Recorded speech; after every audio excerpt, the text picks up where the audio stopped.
এটার কিন্তু অনেকগুলি কারণ, এক্সপ্লেন করতে গেলে অনেক সময় লাগবে। ছোট্ট করে যদি আমি বলি যে আসলে সার্বিক পরিস্থিতি যদি পজিটিভ হয়, অনেক হল তৈরি হয়, প্রডিউসার আসে, ভালো ভালো ভালো গল্প মেকিং হয়, ছবি স্টোরি মেকিং হয়, অবশ্যই আরও শিল্পীরা এখানে কাজের জায়গাটা, এখানে ক্ষেত্রটা তৈরি করতে হবে।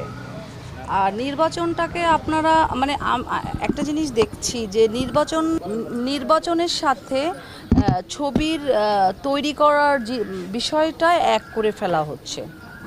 একটা শিল্পী সমিতি আছে দেখে এতগুলি শিল্পীকে আজকে আপনারা এক জায়গায় দেখছেন, কারণ আমাদের ঠিকানা এই শিল্পী সমিতি। যখন অনেক শিল্পী সমাগম শিল্পী সমিতিতে হবে, তখন অনেক অনেক শিল্পীদের খুঁজে পাবে প্রডিউসাররা। সেটা হতে পারে সিনেমার নায়িকা হিসাবে, ক্যারেক্টার আর্টিস্ট হিসাবে, যে কোনো ছোটো একটা ক্যারেক্টারেও কিন্তু তারা ইজিলি এই শিল্পী